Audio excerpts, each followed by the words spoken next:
everyone. Today we're going to look at contractions using the negative form. And although my focus is on pronunciation, it's also a really great way to familiarize yourself or remind yourself of the use of these negative contractions.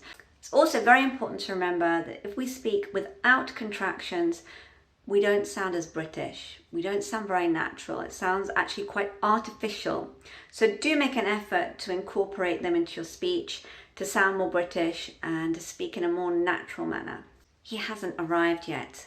Hasn't.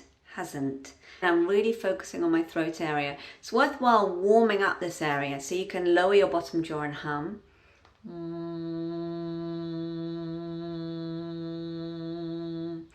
And just deepen the back of the mouth like a cave. One of the main risks with these kind of words, these contractions, is that you can start to become too focused on the tip of the tongue touching the tooth ridge. Another little worry is that your tongue might be positioned too far forwards, and as soon as it's too close to your teeth, your resonance comes forwards. So what you want to be doing is placing your tongue further away from your teeth. It can even be as the palate starts to slope up slightly. It really can't go too far back, and if it does, it'll start to be a bit awkward for you. So just as far back as you can comfortably position your tongue.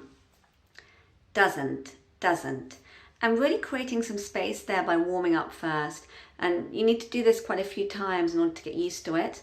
Another thing you want to be doing is just stifling a smile slightly to stop the sound from coming forwards in your mouth. So we're kind of holding back the air and just supporting the voice by using these muscles here. So you can stifle a smile. Imagine that you've seen something very funny and you're trying not to laugh. And you can also stifle a smile and hum.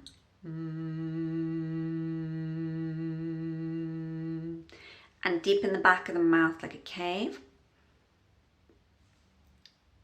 We haven't been there. He hasn't arrived yet. And here you've got the H in hasn't. So you really want to make sure that you're supporting your voice with these muscles. And you need to slightly send the sound up. You're really actually reducing any airflow by controlling it by using these muscles. And also by creating a little bit of focus on the palate up there. You're going to take the sound, allow the vowel to come back into these cavities. Hasn't. You can imagine that you're biting into an apple. That's quite a good way to get used to using these muscles here. Hasn't. And this is actually quite a tricky word because not only have we got that breathy glottal H sound that we need to control, but we've also got the tongue coming forwards for the S. Hasn't. And obviously the tongue needs to be positioned slightly further away from the teeth to allow this vowel sound to resonate nice and far back in these cavities in the back of the mouth. He hasn't arrived yet. We haven't been there before. He hadn't seen anything. Aren't. We aren't interested. We aren't. So I'm making that link using a y between we and aren't. We aren't interested. If I use aren't in this instance, it means that I'm actually making a little bit more of an effort to highlight we aren't, because normally I'd say we're not interested. It's actually quite unnatural for me to use aren't in this instance, but it is definitely a contraction and it is used. So here it is. She isn't going. And what actually is going to happen there is that T will disappear, even though the T is in the spelling, because the next word begins with a consonant, G. She isn't going. So as I look at contractions, I'm also looking a bit at linking these words to make it sound more natural. She isn't going. He wasn't home. Wasn't. Because I've got an H at the beginning of home, I'm not going to say wasn't. If I say the word on its own, I would pronounce it fully, wasn't. But in this instance, he wasn't home. Wasn't. So I'm doing a glottal stop there. So I've got my schwa for the going into a glottal stop, which means I'm tightening the glottis here. He wasn't home. We weren't on time. Weren't. This one's quite easy because all I'm doing is adding the T, were, weren't. And there's a nice link between weren't and on. We weren't on time. I can't decide where to go. Can't. because I haven't got a vowel after the word can't, I'm going to again use the glottal stop rather than the T, because I've got decide there. So rather than can't, I can't decide would cause a pause there. And if I'm really emphasizing the word can't, then I might pronounce it fully. But if I'm just speaking nice and naturally, I'm probably going to use a glottal stop there. I can't decide. Can't. It's not very natural to say that word on its own, because normally when I say the word can't on its own, I'm going to pronounce the T. It's only in the flow when I'm speaking using what's known as fast speech that I'm going to lose that T. I can't decide. I couldn't make it. Couldn't. I couldn't. I couldn't make it. And I'm almost actually losing my D there, because the D goes into an N, and because it's the same position on the to fridge, I mustn't be late. Mustn't. And again, you're really not hearing all of these sounds. Mustn't.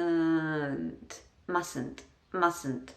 And it's because when we have a consonant followed by another consonant, it's very, very subtle. The sounds are not so clear. It's when you've got a consonant followed by a vowel that you get more clarity there.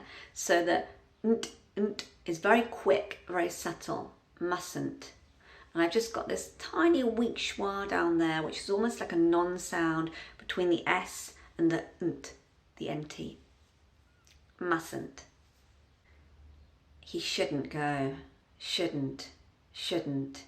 And again, I've got that D going into your NT, and the D is almost non-existent. Shouldn't. Shouldn't. I'm just kind of holding my tongue there and then releasing it for the schwa part, and then placing it back again for the T. Shouldn't, shouldn't. I wouldn't if I couldn't.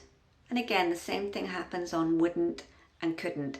The tongue just stays there for a moment, and then I release. Wouldn't, wouldn't.